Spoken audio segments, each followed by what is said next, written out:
welcome to my podcast called The Traumatized Man. Why is it called The Traumatized Man? Because I am traumatized. What am I traumatized from? I'm traumatized from being a fatherless man in this country. It's something that I mention at the beginning of every video that I feel like is a serious problem. I feel like it's an epidemic. I feel like it's something that we need to address, and I feel like it's the responsibility of the men of this country. If we consider ourselves men, moral men, intellectual men, masculine men, that's what I'd love to help out with, is developing the moral, intellectual, masculine man. That's the answer, in my opinion. The answer to all of it, and I'll explain more and why I believe that way. Anyways, I am passionate about this problem that we have, and why do I think it's a problem is because you simply just quickly Google search fatherless children in this country, and you see that approximately 50% of all black children are being raised in a single parent home. Approximately 30% of all Hispanic children are being raised in a single parent home, and 20% of Caucasian children being raised in a single parent home. And that doesn't even break down all the other races that exist in this country. It affects everything. It really does. It really does. If we're honest with the fact that men dominantly carry the infrastructure of this world, of this country, in terms of the day-to-day, along with the innovation, along with development, growth. And if we have a bunch of emasculated, sissified mama's boys running around, I think we're in trouble. It's a massive part of the population. You're not going to get rid of masculinity. It exists. It's going to exist. It's in us. It's how we're hardwired. The only thing you have is, how do you target it? How do you teach these young men how to release it? How do you teach them to discipline it? All mankind, all humans have both good and evil. They're both yin and yang. What a great symbolism of what life's about on this earth, in this dimension. Yin and yang, chaos and order, chaos and peace. We as humans sometimes are prone to the evil. There is evil that exists in this earth. There really is. And why do I believe that masculinity is the answer to challenging that evil, fighting that evil, preventing that evil, prolonging that evil? It's because, again, you look at the earth, the infrastructure of the earth is being ran by men. And everything that has happened in the history of mankind has been completed by strong, confident, moral intellectuals, moral men, masculine men. And if we start to deplete that, which all men are hardwired to have in terms of masculinity, and we don't guide it, we don't teach it, we don't guide these young men on how to live their lives, we're looking at chaos. We're looking at to me, the evolution of man is all about history. And there's a reason why that yin and yang is in a circle. It's a cycle. And if you look at the cycle of history, of mankind, you will see what we do to ourselves consistently. And you will see what happens to these empires, from the Egyptian, from the Sumerian, the Roman. And here in America, we have to be careful. We claim to be a free country. We claim to have liberty. And this country is still very much a baby, and it's at its crossroads of where it goes as it grows older, like young men, fatherless young men. You know, these young men, they begin to figure out how they're going to live out their masculinity. Sometimes they suppress it. Sometimes they think they're suppressing it by bringing on more feminine ways, and they don't. They're still aggressive. That's why you see trans men saying, hey, I'd like to see someone stop me from using the women's restroom. That's masculinity. It's all about where they channel it to. And I personally believe that moral, intelligent, masculine men are the answer to teach young men to be men. Because we've lost the definition of what a man is. We really have. And that's why I'm putting these together. to do my part to contribute to the fatherless generations that we have coming up in this country, because I think it's our responsibility. It's our responsibility to give something, help someone. The world has these young men blinded into believing that doing what's right is not going to get you good things in life, that nice guys finish last. And that may be true in terms of relationship, but not in terms of the universe. Definitely a benefit by doing things the right way. It's just a harder thing to do. And if young men have the option, they're not going to do it. They're going to do things the wrong way. And we have to teach them that the value of the journey, of enduring the hardships, enduring the journey and the training to get you to manhood and learning the right way is a good thing. What it takes only a real man that has been on that journey to teach these young men, especially the ones that come from holes that I come from. These young men that are growing up in poverty, they're growing up in the ghettos, they're growing up in areas where the examples of manhood it's not good. We need to change that. We need to offer them an option. I think it's our responsibility to offer an option. Is there a such thing as a good masculine man? Moral, intellectual man? I believe so. Doesn't mean he's perfect. It doesn't mean that he doesn't fall to the weaknesses of a man. Of course he does. We all do. But it means there's something to strive to. There's something to push yourself to. There's something to try. Keep your heart pure. Keep your hands clean from the temptations of evil. The temptations that give you quick gratification. There's other ways to do it. To get real, long-lasting benefits, sustainable blessings, if you will. These young men don't know it. Nobody tells them. When I was a young man, like I said, I grew up in, poverty, and I began to evaluate my situation, and I began to think to myself, what is my option out of here? Because I want out of here. I don't want to live in cockroach-infested apartments or trailers. When you grow up living like that, it's a different way of thinking. Sometimes we're ghetto because of our environment, but because of what we've had to endure, what we've had to see. So what you consider ghetto or aggressive or whatever, we consider that nothing. Just calling it for what it is. These young men need to understand that there's options to do things the right way, and there's also encouragement to push you to do things the right way. There's ways, there's tactics that a good dad should have taught you. It's just hard. So anyways, I'm a young man growing up in poverty, and I start to evaluate my situation. And I remember being roughly about 15 years old, and I remember looking out the window of the second story apartment that we lived in. It was basically a condemned house, kind of like a bread box looking house, and the bottom had a bunch of wood and just junk in it, and it was boarded up. And then there was a side door beside the main door of the first floor, and that side door had stairs that went up to the top, and on the top it was basically a bedroom, a very small bedroom, a very small living room with a gas exposed stove that heated that top apartment, and then a very small kitchen with a small restroom, and then a door that opened up to a back flat roof. Anyways, during that time, it was a struggle. My stepfather worked really hard, but he also was struggling through his issues, and we were also working through our issues of our crazy life and how our life just got flipped completely upside down. Some of my brothers and sisters, we were all split up and living with different aunts and uncles, and some of me and my brother decided to move back. My brother went back to move with his dad, and I went back to move with my stepdad and my brother eventually as well later on. But we began to basically live our lives accordingly, try to figure out our lives. And as I began to figure out my life, I began to evaluate things.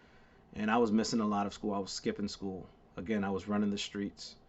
I was getting education from poverty. I was getting education of survival from the streets.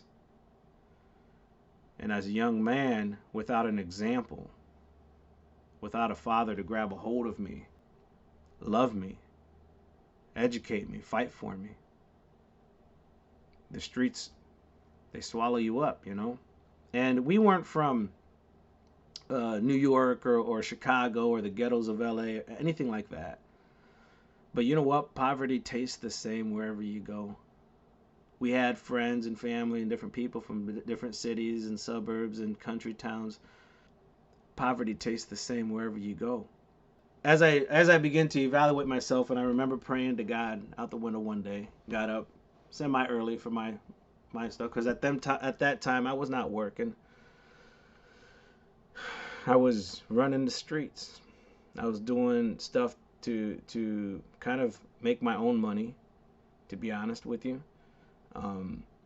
and learning that way, getting the education again, how to hustle, how to utilize different avenues to make quick cash, to survive, to have something good, to not be stuck.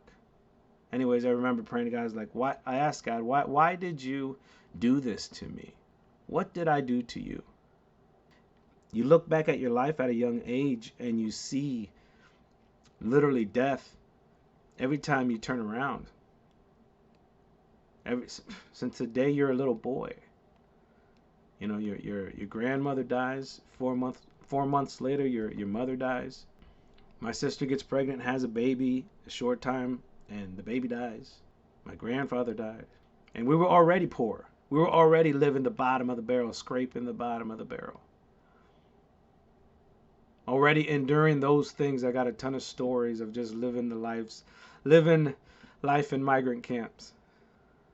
From eating alligator tail that migrants from Guatemala killed an alligator in the ditch behind the migrant camp and cut the tail off and roasted that thing, to getting shocked from living in these condemned trailers by an outlet with exposed wires.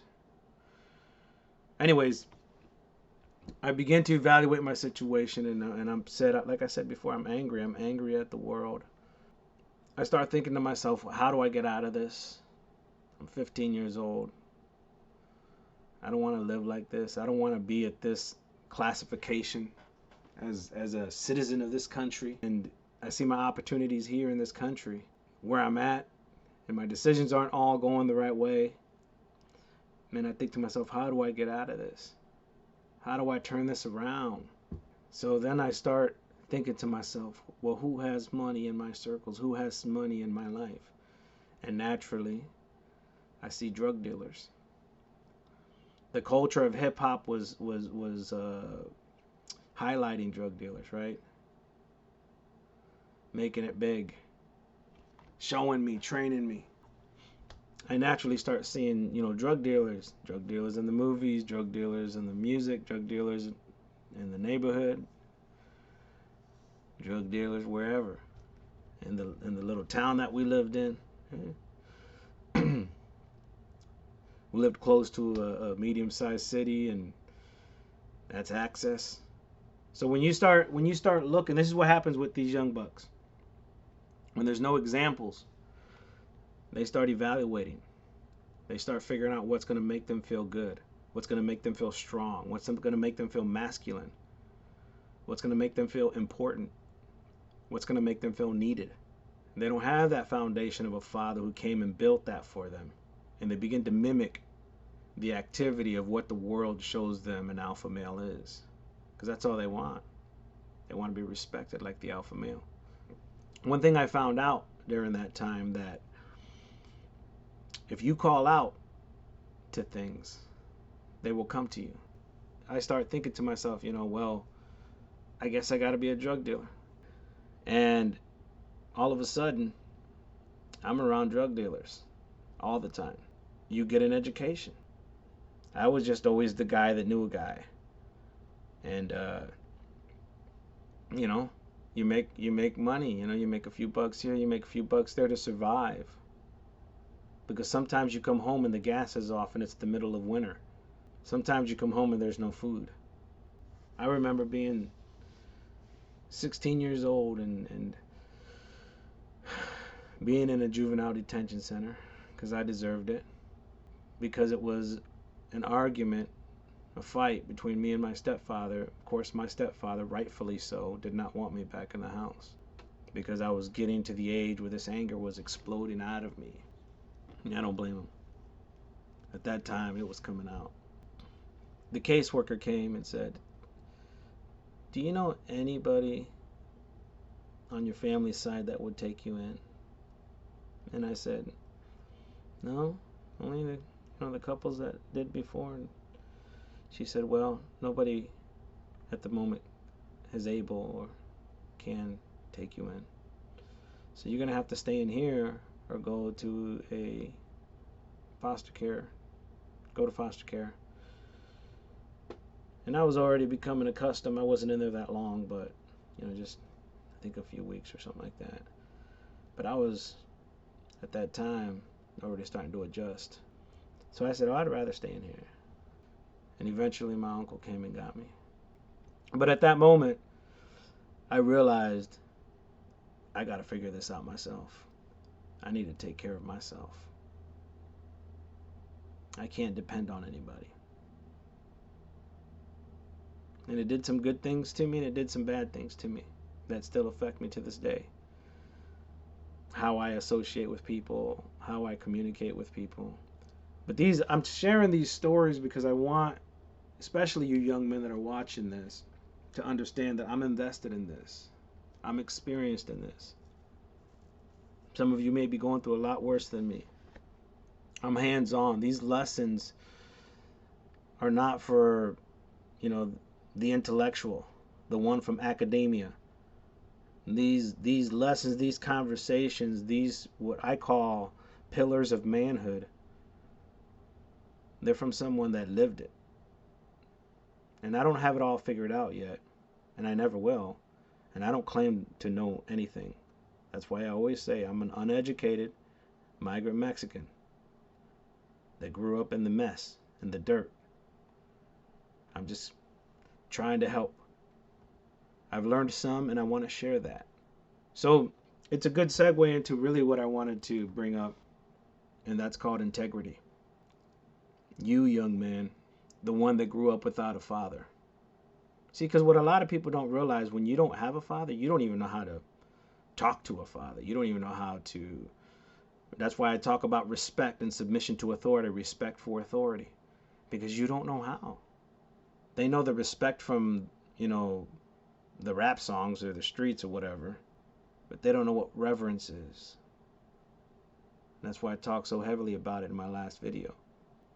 Because a lot of these young men, they don't even know what a father looks like, acts like. They don't have many examples, especially a good father that's intentionally trying to live a healthy lifestyle. Not just physically, but mentally, spiritually.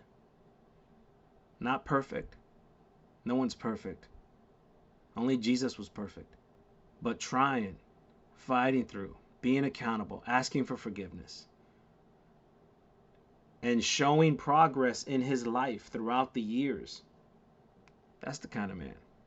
A moral, intellectual, meaning he thinks deeper than just that surface level. He's logical, masculine man. He has confidence and strength and the ability to accomplish what he says he's going to accomplish. That's what I consider a masculine man. The pillars, as I call them, the pillars of manhood, as I want to call them, not necessarily in this order, but for these videos, I put them in this order. Number 1 is work. Number 2 is respect of authority. And number 3 is integrity. Now, it may seem simplistic, like I said before, but to someone that doesn't even know what a father looks like, a good moral man looks like, not a dominant man, not a bully, not a wannabe alpha, not an insecure competitor or is defensive and insecure about everything and wants to beat you at all cost for nothing. I'm talking about a secure, confident man. that knows how to give praise to others and do it joyfully, that knows how to be the example and do it joyfully, that knows how to defend himself and defend his family and do that joyfully too. Prepare yourself, a man of integrity. You know, I did a few quick Google searches earlier about integrity. It says the AI overview says integrity has many benefits, including building trust. People with integrity are dependable and trustworthy, which can lead to career success, specifically in business. Enhancing self-respect, living with integrity can give you a sense of security and confidence. Integrity. Promoting moral responsibility. Integrity involves taking responsibility for your actions. Accountability, integrity. Even when you make mistakes. I should finish that sentence. And I know there's a lot of information on Google that can give you all kinds of things, but just for the sake of giving you different perspectives, and I like to refer to the Bible, I wanted to share this story from Psalms 24, 3 through 4, where David says this: who may ascend the mountain of the Lord? Like, who is worthy? Who may stand in his holy place? Who? David's like, who? Who can do it? If you're so great, God, if you're so holy, if you're so amazing, if you're all-knowing, all-powerful, if you're all of these things, we can't even stand before you. We're mere humans, mortals. How do we even conversate with you? And this is what the next verse says. It says, the one who has clean hands and a pure heart, one who does not trust in an idol or swear by false gods. Integrity. That's what that is. You want to talk to God? Walk with integrity. You want God to hear you? Walk with integrity. Integrity is a universal law that works everywhere. Like I said, it works on the streets, it works in the business realm, and it works in the other dimensions, in the spiritual realm. I'm telling you, boys, integrity. You want to man up? Walk with integrity. And just so you guys don't think I'm taking a complete religious, even though I'm not religious, perspective on this, I was just doing random Google searches, and I stumbled upon the United Nations website. They have a section on the United Nations website. It says the Office on Drugs and Crime, and it's called The Science of Integrity. And I love this. It's absolutely fabulous. It says, what is integrity? Integrity is the practice of being honest, being respectful, adhering to values, and consistently making positive decisions, even when no one else is looking. Whereas honesty refers to the act of being truthful, integrity is the act of adherence to principles. That's different. Having a set of principles that you stick to. Moral principles. Acting with integrity has many personal, social, and professional benefits. They don't say this, but spiritual benefits as well. David said that. Integrity is the ticket. Be a man of your word. Do what you say you're going to do. Follow through with it even when it hurts. Now, in a perfect world, you'd be able to do that 100% of the time. But there's times when you say you're going to do something and acts of God or barriers outside of your control, outside of the realm of your control, prevent you, and you just got to own up to it. And try your best next time to stick to your word and operate with integrity. The men's groups that I used to teach, one of the things I used to say is, if you don't mow your lawn, to me, a real man doesn't live there. If I drive by your house, these are, again, men volunteering to come to the men's group that we were holding, so I wasn't being extremely, rude about it.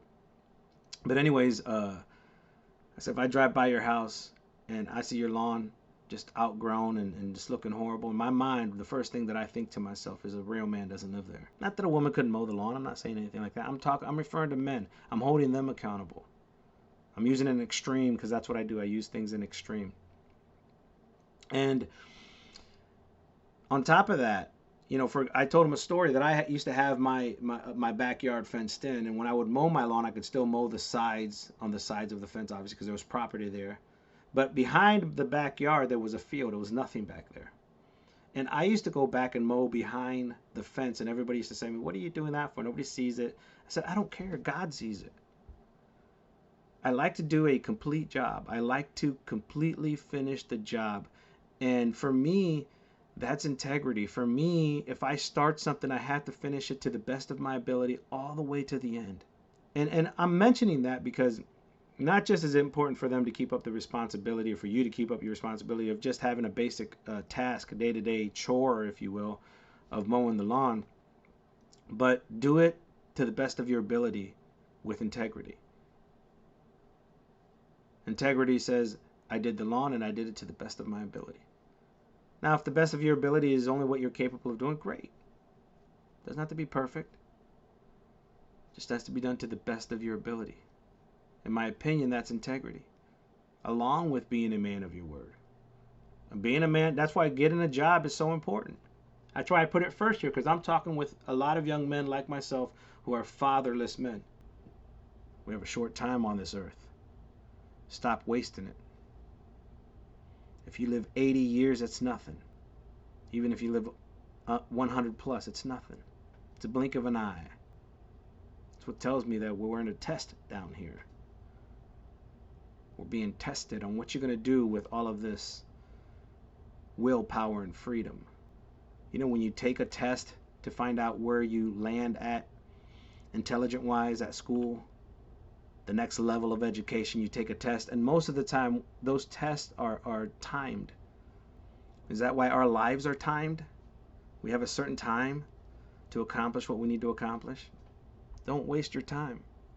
We all have special abilities. That's why I always say I'm just a regular dude that comes from the dirt. Poor, uneducated, I don't know squat. That's why I'm grateful. That's why I'm doing this. I want you to get it, young man. Young buck. I want you to get it. I want you to get it the right way. Don't let the world tell you that doing it the right way is a bad thing. It's not. There's real blessing behind it. There's real stability. There's real strength. We're not weaklings over here. We ain't punks. We men. And we're figuring it out. And we're applying self-discipline to accomplish the things that we are set ourselves to do. There's a right way to do things, boys. You should aspire to do that. I've learned that there's a lot of leaders and managers out there. There's a lot of understanding of what leaders and managers are. But the best ones, and in my life, I've learned to try to do this. The best ones operate with integrity. And there's very few of those. And I'm talking about being a person, not just a man of your word, a woman of your word, a person of your word. Those are the ones that impacted my life the most. Those are the ones that when I look at them, I see that they've impacted many people. There is a right way to do things. And one of the things that I do whenever I get hired into an organization, I immediately walk in there and I start introducing myself to my team and I tell them I operate with integrity. And I don't say that because I think I'm righteous, higher, holier than thou. Not at all. I say that because I want them to hold me accountable. Because I know there's going to be a time that I'm not able to keep my word for whatever reason. And I need to man up and I need to be accountable to that. That's why I do it. It helps me walk with integrity. By saying I walk with integrity. Because someone's going to call you out the minute you don't. And the minute they think you don't, even if you didn't. And that's the point I want to get across, guys. Walk with integrity. It's one of the most important pillars of your manhood. It works everywhere. It's a law of the universe. Integrity. All right. Thank you so much, and God bless.